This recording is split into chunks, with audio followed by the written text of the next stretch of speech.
It's a super gloomy day today in London, but I wanted to share with you a little tour, a kind of mini tour of my house and a few styling tips because I got so many requests recently about interiors. So what I'm going to show you today are a few of the landings on my staircase because I wanted to showcase spaces that you may not be making the most of in your home that you can still make beautiful little kind of aesthetic traps. So let me share them with you.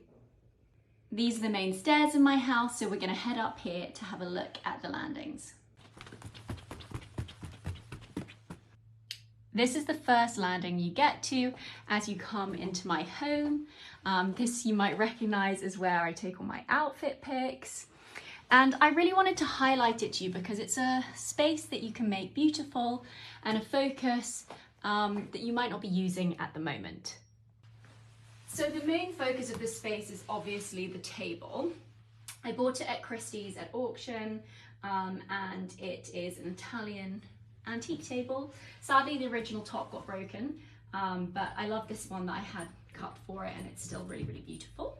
I try and keep a different art book here at a time. This is the Sorolla one, and I open it and leave it open on pages of paintings that I find inspiring, and that's a nice thing to kind of come and flick through and change depending on your mood and the season and things. The orchids make a really great statement. These are actually in an antique basket that my mother gave me, which is so pretty. I love this one. But these are not real, these are actually ochre. I have real orchids elsewhere in the house, but I love this space to look really consistent and clean, and the fake ones are really great for that, and the ones from ochre do last a long time, so they're worth investing in. I've got two lovely prints kind of either side. They are hunting prints that belong to my husband, and he liked to have a little bit of interior touch in the house, and so we hung them there so that there was a little bit of a nod to him.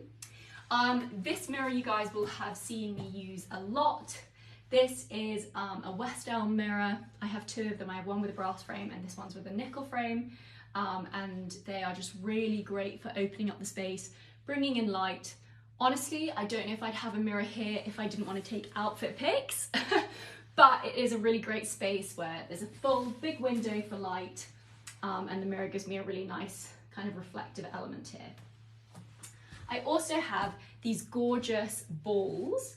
I absolutely love these balls. I bought them originally as a gift for someone and they didn't want them, and I was like, I'll keep them then because they're amazing. They're covered in these kind of studs. I don't even actually know what the original purpose for them is, but they're just so sculptural and I love them.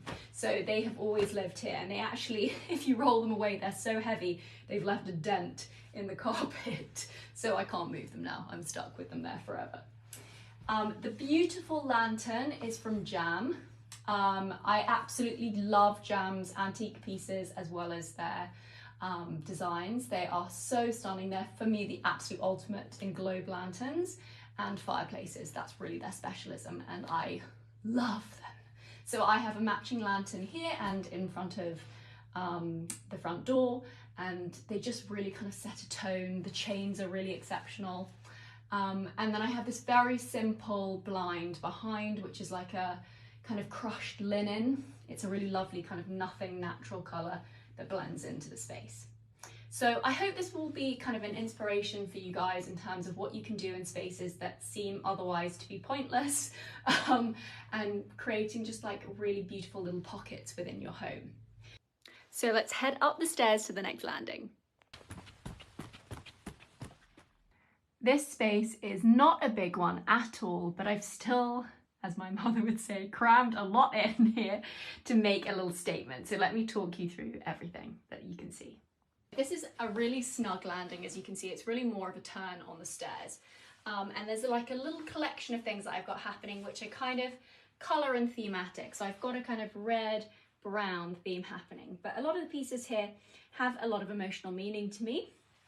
This is a Coco de Mer fruit, which me and Matthew brought back from our honeymoon. This is a beautiful piece of coral glass work by an artist based in Venice. I'm absolutely obsessed with his work, and this is one of my kind of most prized possessions, and it's sitting there on a little kind of very modest Zara mirrored tray. Then I've got this really gorgeous faux crocodile box underneath, which has my set of playing cards in. I've got a Chanel invite, which kind of looks like a box, but I love the colours of it here. Again, this one is from Venice as well. This one is handmade by a really specific paper maker in Venice. There's a lot of people that do marbling in Venice, but this guy, the colour combination that he does is just epic. So that's kind of what makes up the stack. I also have this really lovely Erin fuchsia green match striker, which Matthew gave me as one of our kind of early Christmas presents. So I just love the colours and textures of all those things together.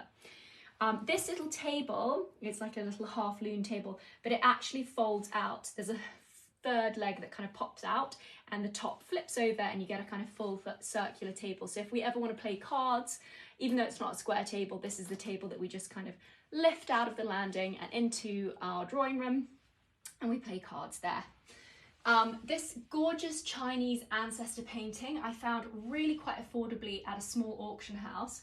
It does have a tiny bit of damage on it, but I have had it framed in this beautiful frame my mum gave me at the frame and the picture light as a Christmas present one year, and it really, I think, makes the statement of this corridor, and actually you could just have this painting and it would be stunning alone just like that. Then I have a teeny tiny little woodwork chair here. This one my mum gave to me for our daughter, and she just loves going up and down the stairs and sitting in the chair and saying who gave her the chair and that it's her special chair. So even though it's not kind of the ideal place for it, we can't move it now because she loves it so much. And then underneath the table I've got a print, an architectural print, and a big candle, and sometimes I'll lift the candle up here and light it in the winter months to kind of fragrance up through the house. If you like candles on the stairs, they really beautifully fragrance up through the house.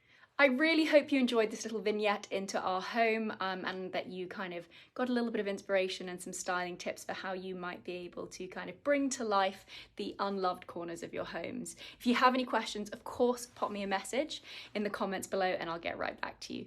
Have a great day, guys. Bye.